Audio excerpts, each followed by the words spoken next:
Assalamualaikum warahmatullahi wabarakatuh.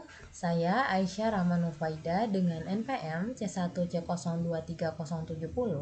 Pada kesempatan kali ini kita akan membahas tentang mata kuliah akuntansi keuangan lanjutan, di mana kita akan melanjutkan materi sebelumnya yang sudah kita bahas. Nah, sekarang kita akan membahas tentang transaksi entitas induk dan entitas anak di dalam akuntansi keuangan lanjutan bab 5.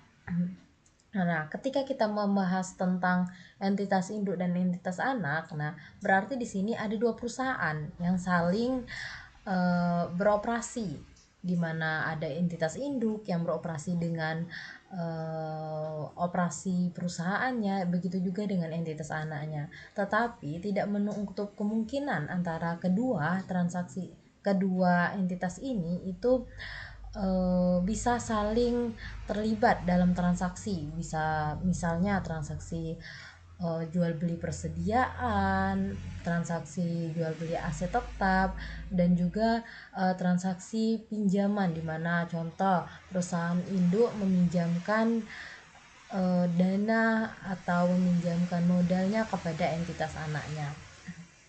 Nah, pada kesempatan kali ini kita akan membahas lebih dalam tentang transaksi persediaannya.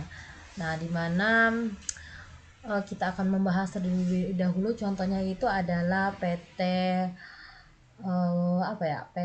Bogasari, di mana PT Bogasari dengan entitas induknya yaitu PT Indofood, di mana PT Bogasari ini kan merupakan PT Tepung, PT Tepung, di mana dia merupakan entitas anak dari PT Indofood, di mana dia memberikan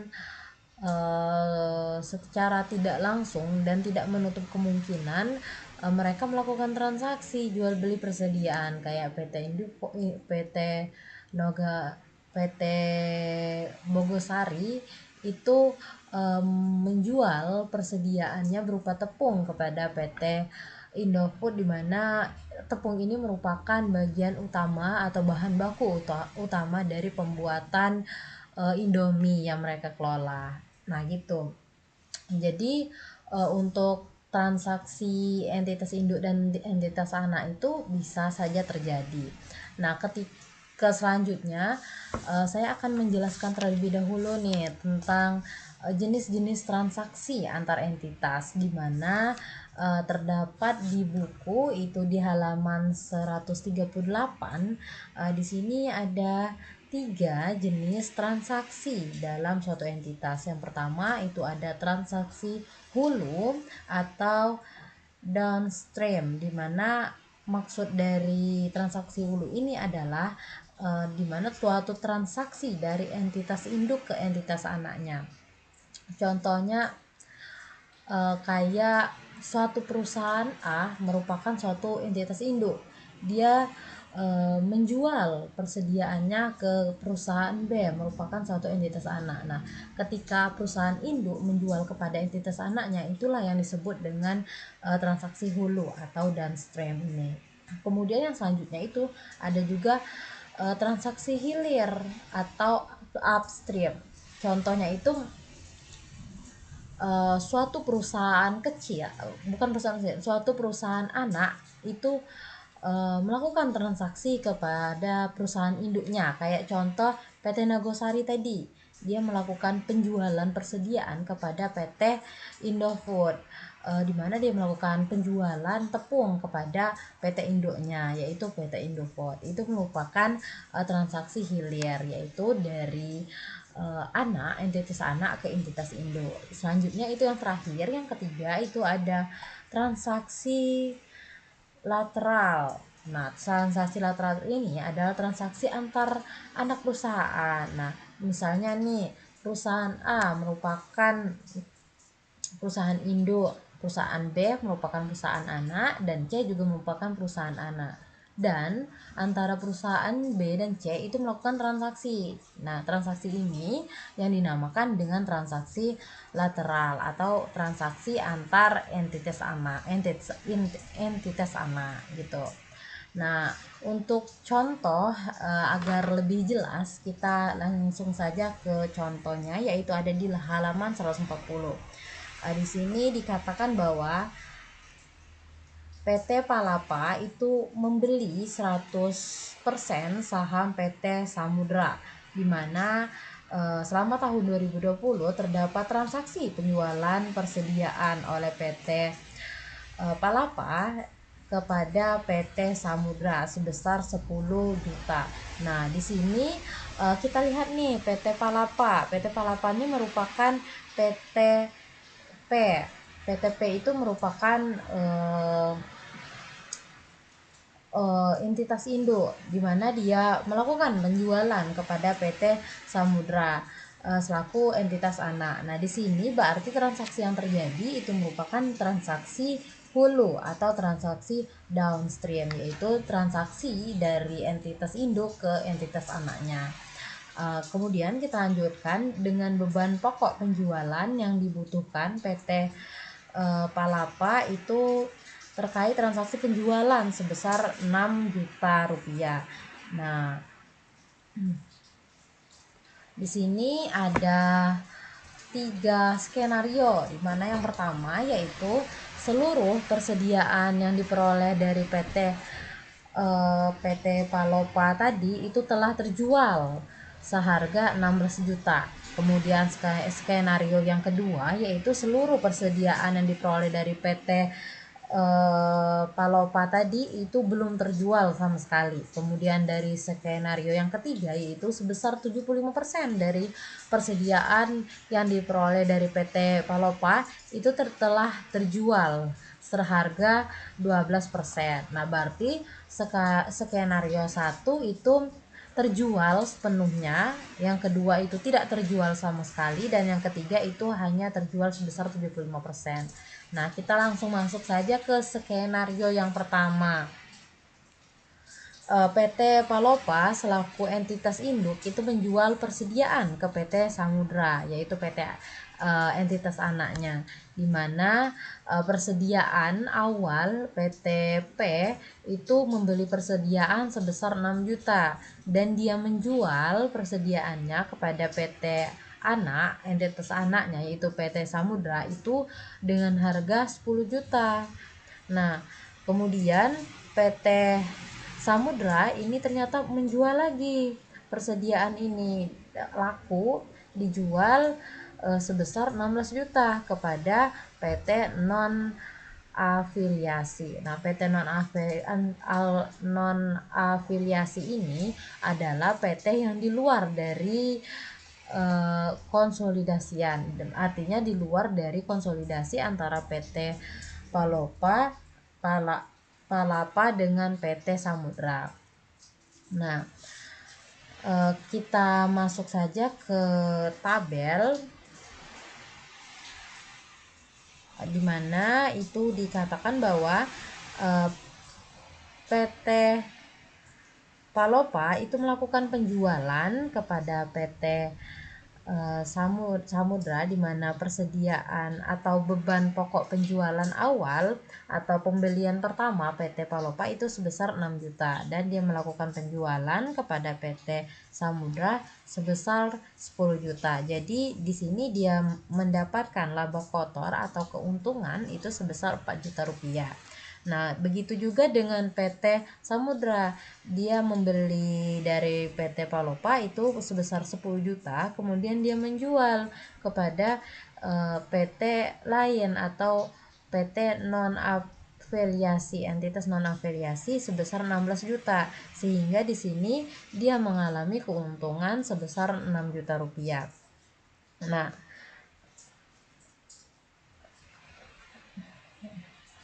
6 juta rupiah. Kemudian langkah selanjutnya itu kan dia antara PT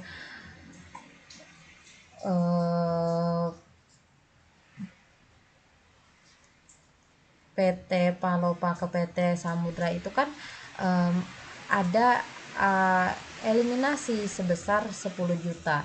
Nah, ini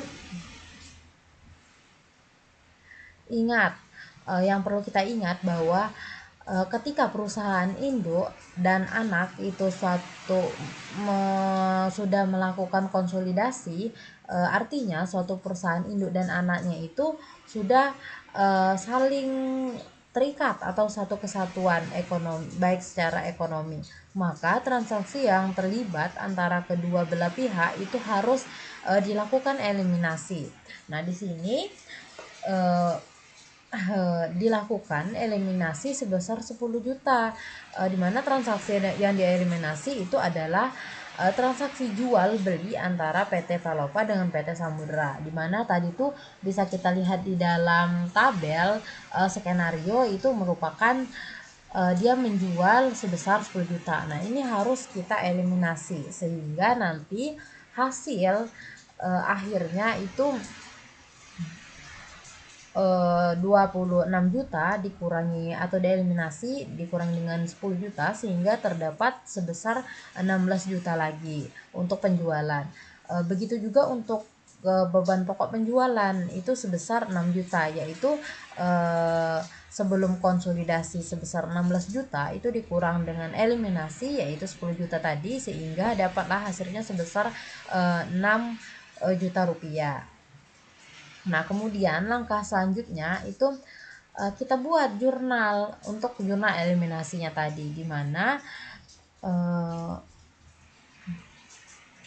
karena tadi awalnya penjualan kan di debit tuh sebesar 10 juta. Nah, karena kita ingin mengeliminasi dari penjualan ini sehingga kita debitkan, kan tadi kredit tuh kita debitkan agar nanti dia hilang atau hangus, kita debitkan penjualan yaitu sebesar 10 juta, dan awalnya tadi beban pokok penjualan itu di debit, kita kreditkan untuk menghanguskan yang penjualan tadi sehingga beban pokok penjualan itu dikredit sebesar 10 juta sehingga persediaan ini tadi sudah kita eliminasi sebesar 10 juta rupiah. Kemudian selanjutnya ini ada skenario yang kedua, di mana seluruh persediaan belum terjual. Nah, di mana kita lihat di dalam skenarionya yaitu persediaan, di mana PTP itu membeli persediaan itu dengan harga 6 juta rupiah. Kemudian dia menjual ke entitas anaknya yaitu sebesar 10 juta rupiah. Tetapi kita lihat bahwa ternyata ketika di perusahaan di PT Samudra itu belum terjual, belum ada penjualan, sehingga kita akan melakukan eliminasi kembali, yaitu eliminasi penjualan Samudra sebesar 10 juta PT Palopa, dan karena belum terjual maka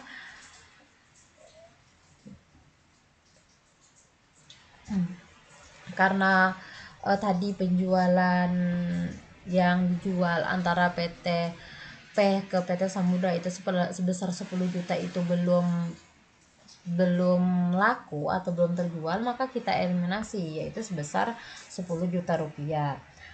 Begitu juga untuk ke beban pokok penjualan, dimana tadi kan PTP itu membeli dengan harga 6 juta. Nah, itu harus kita eliminasi juga. Kemudian selisih dari pengambilan keuntungan dari dari entitas induk ke entitas anak yaitu sebesar 4 juta kan, selisih antara 6 juta dengan 10 juta yaitu 4 juta. Ini harus kita eliminasi, dimana jurnal untuk mengeliminasi ini adalah penjualan sebesar 10 juta yang awalnya di sisi kredit kita debitkan sama seperti yang tadi yaitu sebesar 10 juta. Kemudian yang di sisi kredit itu beban pokok penjualan, di mana beban pokok penjualannya tadi kan PTP atau entitas induk itu membeli dengan harga 6 juta, maka kita eliminasi. Dan selisih antara 10 dengan 6 juta ini tadi kita catat sebagai persediaan karena harus kita hapuskan juga kan, yaitu sebesar 4 juta rupiah. Sehingga jurnalnya adalah penjualan sebesar 10 juta pada beban pokok penjualan sebesar 6 juta dan persediaan sebesar 4 juta rupiah. Nah, selanjutnya ke skenario yang ketiga, di mana sebagian persediaan terjual. Di mana di sini awalnya PT Samudra, PT P Palopa itu persediaan awal itu sebesar 6 juta. Kemudian dia menjual ke entitas anaknya persediaan sebesar 10 juta. Dan kemudian entitas anak atau PT Samudra itu menjual ke entitas non afiliasi itu sebesar 12 juta. 12 juta ini didapat dari tadi kan dia itu menjual seharusnya itu sebesar 16 juta. Nah, tapi ternyata yang terjual itu hanya 75%. Nah, 75% dari 16 juta itu adalah 12 juta. Jadi yang terjual hanya 12 juta rupiah.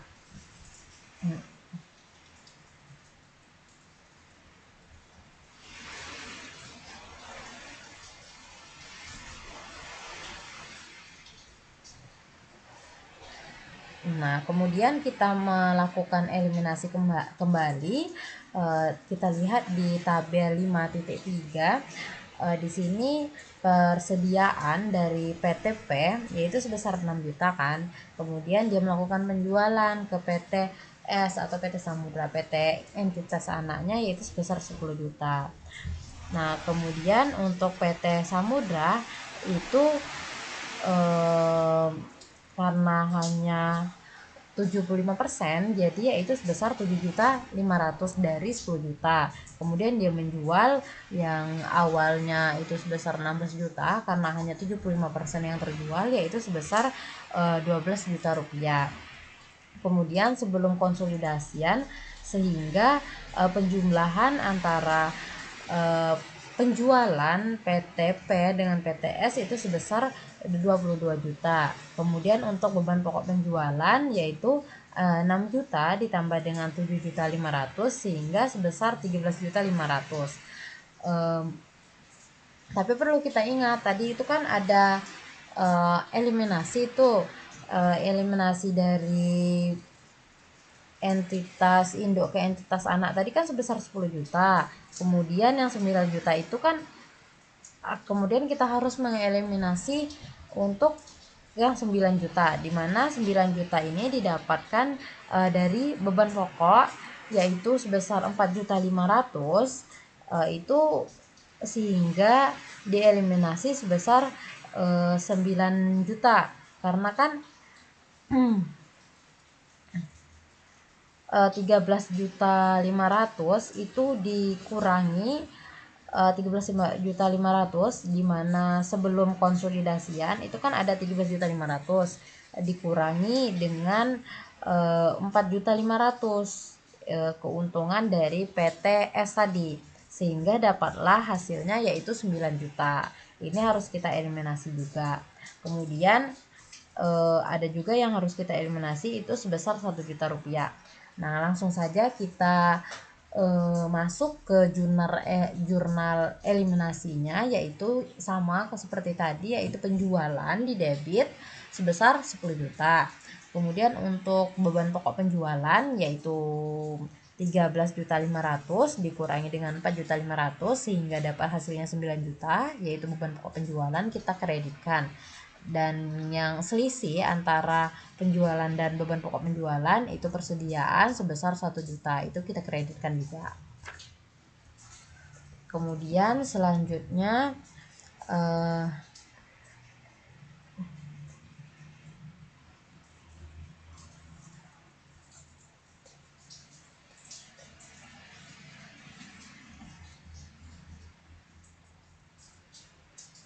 kita lanjutkan ke neraca saldo PT Nusantara dan PT Andalas per 31 Desember 2020.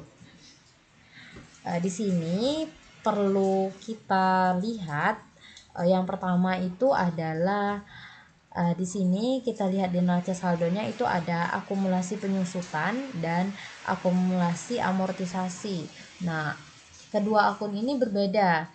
Bedanya itu adalah kalau untuk akumulasi penyusutan itu untuk aset tetap, di mana ini digunakan untuk menyusutkan aset-aset tetap. Kemudian untuk akumulasi amortisasi itu adalah penyusutan untuk aset tidak berwujud. Di sini kita bisa lihat untuk aset tidak berwujud itu ada merek dagang. Nah, untuk menyusutkan merek dagang ini kita memerlukan akumulasi amortisasi. Kemudian selanjutnya kita lihat di bawah neraca saldo ini ada informasi tambahan nih. Yang pertama yaitu PT Nusantara selaku entitas induk telah melakukan pembelian 75% saham PT Andalas selaku entitas anak pada tanggal 1 Januari 2020 sebesar nilai bukunya yaitu sebesar 9 juta. Kemudian nilai wajar kepemilikan pengendali sama dengan nilai bukunya yaitu sebesar 300 juta rupiah, yaitu sebesar 25%, berarti kan karena yang dibeli itu sebesar 75%, berarti untuk non pengendali yaitu sebesar 25%. Nah, dari mana sih kita bisa mengetahuinya? Bisa kita lihat di neraca saldo bagian saham biasa dan saldo laba. Kita lihat tuh bahwa saham biasa sebesar 800 juta dan saldo laba sebesar 400 juta. Ketika kita tambahkan yaitu sebesar 1,2 miliar. Nah, 1,2 miliar ini kita kali dengan 75% karena PT Nusantara itu hanya membeli sebesar 75% saja. Maka dapatlah hasilnya yaitu sebesar 900 juta. Nah, sisanya berarti sebesar 300 juta. Itu merupakan atau dimiliki oleh non pengendali. Kemudian untuk soal yang untuk nomor 2 itu selama tahun 2020 PT Andalas melaporkan pelaporan laba neto sebesar 200 juta dan mengumumkan pembagian dividen sebesar 150 juta. Berarti di sini selama tahun 2020 ternyata PT Andalas ini mengalami keuntungan atau laba neto, laba bersih yaitu sebesar 200 juta dan kemudian dia mengumumkan untuk pembagian dividen sebesar 50 juta. Untuk laba neto ini bisa kita lihat di neraca saldo yaitu kita lihat untuk penjualan dari PT Andalas ini sebesar 875 juta. Kemudian kita kurangi dengan beban-beban yang ada sehingga dapatlah hasilnya itu mengalami keuntungan sebesar 200 juta rupiah. Kemudian yang ketiga yaitu dalam transaksi penjualan yang dilakukan oleh PT Nusantara terdapat penjualan kepada PT Andalas sebesar 100 juta rupiah dengan beban pokok penjualan sebesar 40 juta.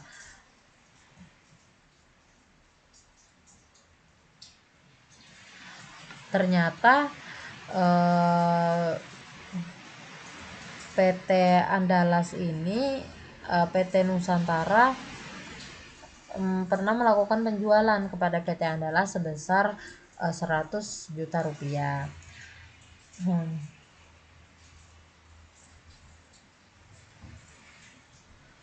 Nah, kita dari informasi yang ada tadi, informasi tambahan tadi, selanjutnya kita mengidentifikasi dari transaksi tersebut.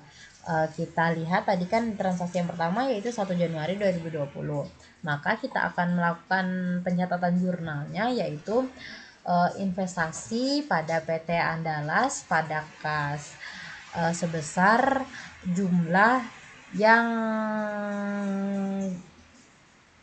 dibeli, yaitu sebesar 75%. Maka investasi pada PT Andalas sebesar 900 juta debit, dan di kredit yaitu kas sebesar 900 juta. Kemudian kita mencatat kembali pada informasi nomor 2, yaitu pada tanggal 31 Desember 2020 dia kan mengalami keuntungan sebesar 200 juta. Tetapi kan kita hanya membeli tadi kan sebesar 75%. Berarti kita kalikan nih 200 juta dikali dengan 75%. Nah, itulah yang akan PT Nusantara catat, yaitu investasi pada PT Andalas sebesar 150 juta didapat dari 200 juta dikali dengan 75% tadi. Kemudian di kredit yaitu bagian laba atas PT Andalas sebesar 150 juta. Kemudian untuk pencatatan dividen. Nah, di sini tadi kan dikatakan bahwa PT Andalas mengumumkan pembagian dividen sebesar 50 juta. Nah, di sini akan kita catat yaitu kas pada investasi, karena seperti yang dijelaskan tadi bahwa dia hanya PT Nusantara hanya membeli 75% saham PT Andalas, maka 50 juta kita kalikan dengan 75% kembali, maka dapatlah hasilnya kas sebesar 37.500.000 dan investasi pada PT Andalas sebesar 37.500.000.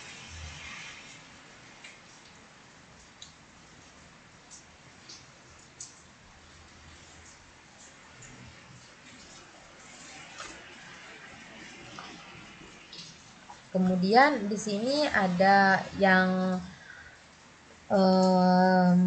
informasi tambahan 3 tadi kan, bahwa PT Nusantara pernah melakukan penjualan nih sebesar 100 juta ke PT Andalas, di mana persediaan awal PT Nusantara ini kan sebesar 40 juta.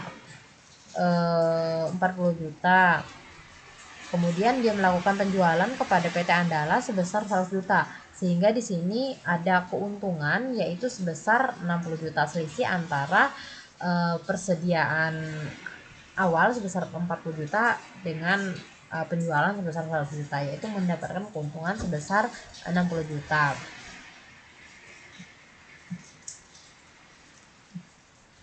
Sampai ternyata pada informasi di sini dikatakan sampai tanggal 31 Desember persediaan ini belum juga terjual. Nah, dalam hal ini transaksi penjualan maka kita harus mengeliminasinya, yaitu kita lakukan eliminasi pada tanggal 31 Desember 2020, di mana kita mengeliminasi selisih antara persediaan atau pembelian PT Nusantara, kemudian penjualan PT Nusantara, yaitu selisihnya adalah 60 juta kan, selisih antara 40 juta ke 100 juta.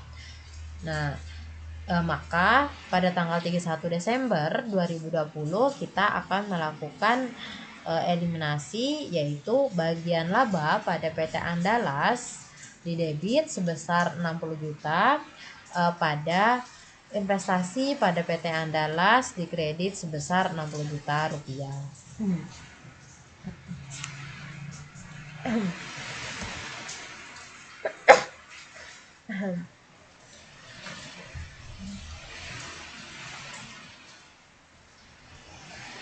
Kemudian kita lihat pada halaman 146, yaitu di tabel 5.5.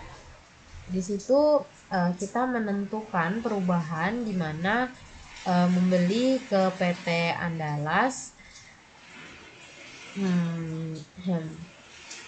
di mana tadi yaitu PT Nusantara membeli saham PT Andalas sebesar 75%, yaitu sebesar 900 juta.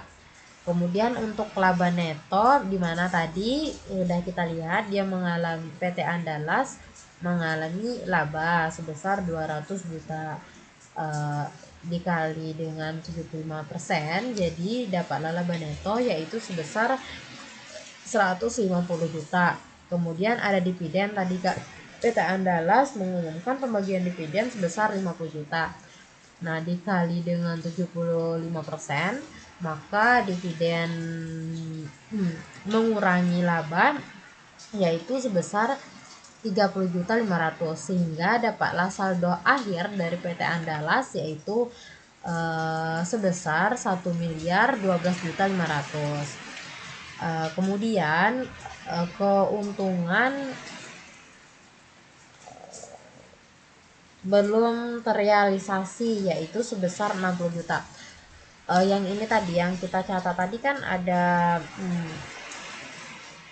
PT Nusantara kan menjual kepada PT Andalas sebesar 100 juta. Ternyata pas dilihat dari PT Andalas, persediaan tersebut belum terjual, sehingga dicatat sebagai saldo akhir, sebagai keuntungan belum terrealisasi sebesar 60 juta, mengurangi saldo akhir dari PT Nusantara tadi, sehingga saldo akhir disesuaikan yaitu 1.012.500.000 dikurang dengan 60 juta, dapatlah hasilnya sebesar 952.500.000. Kemudian untuk kepentingan non pengendali, nah sebesar 25%. Nah, 25% dari 1,2 M tadi kan 300 juta. Kemudian untuk laba neto tadi kan ada keuntungan sebesar 200 juta, 25%-nya yaitu 50 juta. Untuk dividen juga yaitu sebesar 12.500.000, sehingga saldo akhir dari kepentingan non pengendali yaitu sebesar 330.500.000.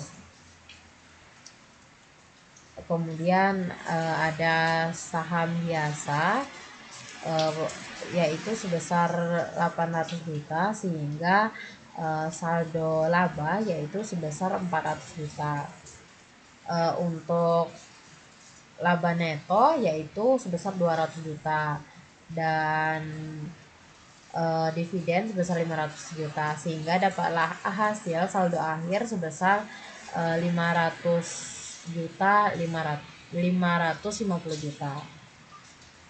Kemudian dilanjutkan kita lihat di kertas kerja konsolidasian tahun 2020. Bisa kita lihat nih di bagian investasi pada PT Andalas. Nah, untuk investasi pada PT Andalas yaitu sudah berubah, yaitu dicatat sekarang sebesar yang sudah saya jelaskan tadi, yaitu sebesar 552.500.000, sehingga yang tercatat di dalam kertas kerja konsolidasian 2020 yaitu investasi pada PT Andalas sebesar 952.500.000 rupiah.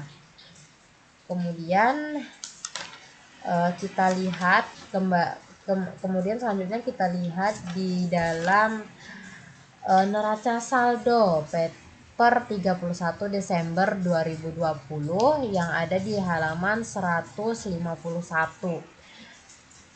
Kita lihat di bagian saldo saham biasa dan saldo laba. Di sini saldo laba yaitu sebesar 1.500.000.000 untuk kemudian ditambah dengan laba PT Nusantara yaitu 4.800.000 ditambah dengan 90 juta, sehingga dapat hasil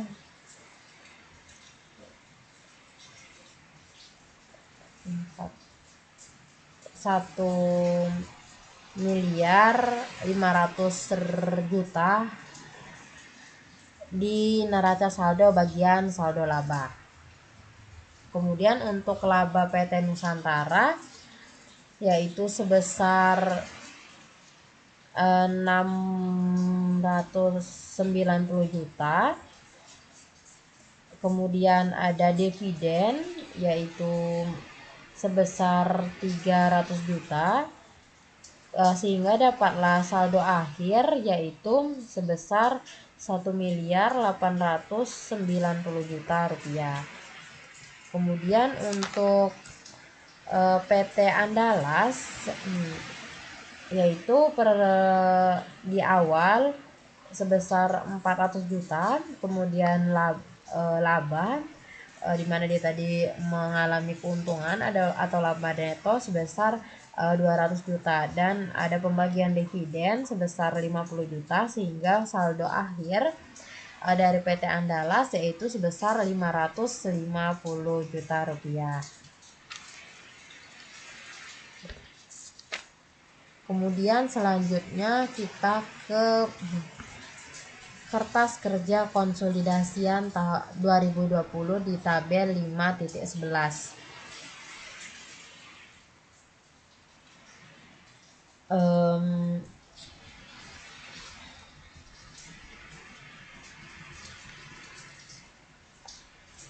Bisa kita lihat di sini di bagian saldo laba yaitu sudah dicatat sebesar 1.927.500.000 untuk PT Nusantara dan 550 juta saldo laba untuk PT Andalas. Nah, untuk terkait nilai asetnya kita itu nggak perlu lagi menghitung karena neraca saldonya itu sudah per 31 Desember 2020. Sehingga kita hanya perlu mempertimbangkan terkait transaksi persediaannya tadi, kemudian untuk menghitung nilai investasi untuk pemegang saham minoritas, dan yang terakhir yaitu untuk saldo laba untuk entitas induk dan entitas anak. Jadi tinggal kita masukkan angka akun-akun yang ada di neraca saldo tadi untuk laporan posisi keuangan. Kemudian untuk laporan konsolidasian itu tinggal kita lanjutkan seperti kita lihat di sini kan ada kas dan setara kas, di mana untuk PT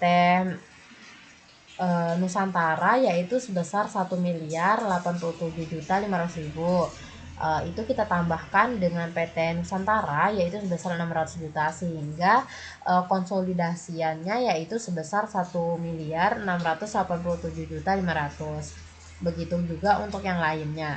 Tapi di sini yang mengalami yang perlu kita perhatikan adalah terkait di persediaan. Nah, di persediaan di sini kan dikatakan bahwa PT Nusantara di dalam kertas kerja konsolidasi tahun 2020 ini yaitu sebesar 650 juta, dan untuk PT Andalas yaitu sebesar 400 juta. Kita kurangi dengan keuntungan yang sudah diambil, dimana tadi kan dikatakan bahwa 30 juta, sehingga konsolidasiannya yaitu sebesar 1.020 juta. Begitu juga untuk selanjutnya di sini ada investasi pada PT Andalas. Investasi pada PT Andalas sebesar 990 juta. Ini kita buat jurnal eliminasi sebesar 990 juta karena karena kan PT Nusantara dan PT Andalas ini kan sudah eh,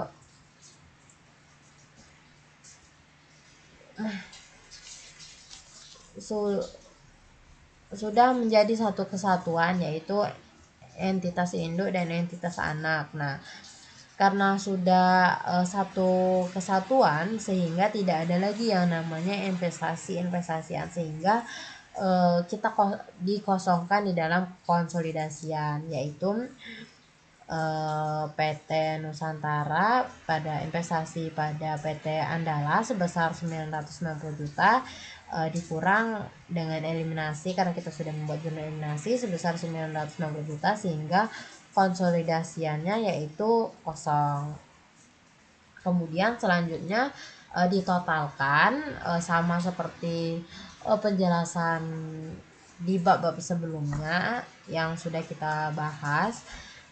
Untuk total, ditotalkan untuk keseluruhan PT Nusantara untuk kertas kerja konsolidasi tahun 2020 yaitu sebesar 7.627.500.000. Untuk PT Andalas yaitu sebesar 2.150.000.000. Kemudian untuk konsolidasian yaitu totalnya sebesar 8.757.500.000.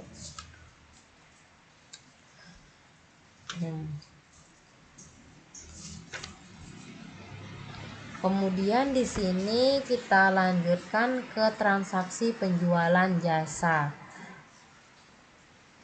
Nah, di mana di sini dikatakan bahwa entitas induk dan entitas anak itu saling terlibat dalam transaksi penjualan. Entitas induk itu memberikan jasa kepada entitas anak, atau sebaliknya.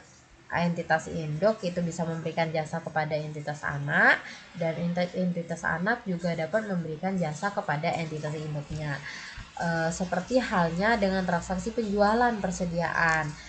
Dampak transaksi penjualan jasa antara entitas induk dan entitas anak juga harus dieliminasi. Berarti tadi kan kita sudah membahas tentang persediaan, yaitu harus dieliminasi. Nah, ternyata untuk transaksi penjualan jasa itu juga sama, harus dilakukan eliminasi. Di mana eliminasi untuk transaksi penjualan jasa ini tidak sekompleks eliminasi untuk transaksi penjualan persediaan. Dalam transaksi penjualan jasa, pendapatan jasa hanya diakui oleh entitas induk atau entitas anak akan menjadi beban anak atau entitas induk pada nilai yang sama, sehingga tidak terdapat keuntungan yang belum terrealisasi atas transaksi tersebut.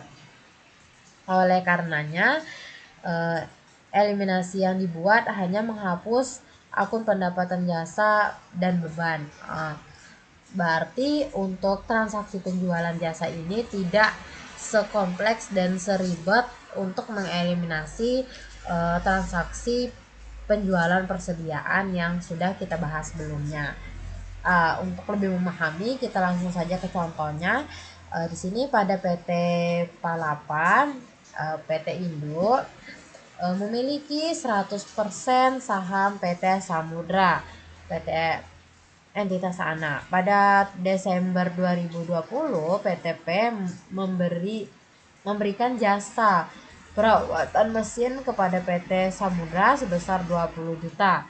Tagihan telah dikirimkan pada 25 Desember 2020 sampai 31 Desember 2020. PT Samudra belum membayar tagihan tersebut. Atas transaksi pemberian jasa tersebut, PT Palapa itu membuat jurnal, yaitu piutang usaha pada pendapatan jasa. Karena kan PT Samudra itu belum bisa membayar tagihannya, sehingga piutang usaha didebit sebesar 20 juta dan pendapatan jasa dikredit sebesar 20 juta rupiah. Kemudian PT Samudra itu akan mencatat jurnal, yaitu beban perawatan sebesar 20 juta pada utang usaha sebesar 20 juta karena dia kan belum bisa membayar atau belum bisa membayar tagihan kepada PT Palapa. Kemudian pendapatan jasa yang diakui PT Palapa harus dieliminasi karena pendapatan tersebut diperoleh dari entitas anaknya sendiri. Nah, karena kan seperti yang sudah saya jelaskan sebelumnya, ketika suatu perusahaan itu sudah melakukan konsolidasian, sudah melakukan keterikatan antara sudah menyatu yaitu entitas induk dan entitas anak, itu tidak boleh ada yang namanya pendapatan antara keduanya sehingga harus dieliminasi karena tadi kan pendapatan sebesar 20 juta ini itu diperoleh dari entitas anaknya sendiri yaitu PT Samudra, sehingga jurnal yang dicatat yaitu adalah pendapatan jasa. Nah, tadi kan pendapatannya di sebelah kredit. Untuk mengeliminasinya kita debitkan yaitu sebesar 20 juta pada beban perawatan. Di kredit yaitu sebesar 20 juta. Nah, dari sudut pandang konsolidasi, PT P dan PT S itu merupakan satu kesatuan sehingga utang atau piutang di antara kedua perusahaan itu harus dieliminasi. Jurnal eliminasi yang harus dibuat adalah sebagai berikut, yaitu utang usaha pada piutang usaha yaitu sebesar 20 juta rupiah. Nah, setelah kita membahas antara di bab 5 tadi yaitu transaksi entitas induk dan entitas anak pada persediaan dan jasa. Nah, bisa kita lihat sendiri secara bersama bahwa memang untuk pencatatan transaksi penjualan persediaan itu lebih kompleks dibanding dengan transaksi penjualan jasa yang lebih sederhana dan lebih mudah dipahami karena tidak terlalu ribet, hanya dilihat untuk entitas induk dan entitas anaknya, kemudian langsung bisa dilakukan jurnal eliminasi yaitu untuk pendapatan jasa pada beban perawatan, juga untuk mengeliminasi utang dan piutang tadi ini langsung dibalik saja, tidak terlalu kompleks sekompleks yang ada di transaksi penjualan persediaan. Mungkin cuman ini yang dapat saya sampaikan. Apabila ada kata-kata yang salah atau yang kurang dimengerti, saya mohon maaf. Kepada Allah saya mohon ampun. Saya akhiri saja. Wabillahi taufiq wal hidayah. Wassalamualaikum warahmatullahi wabarakatuh.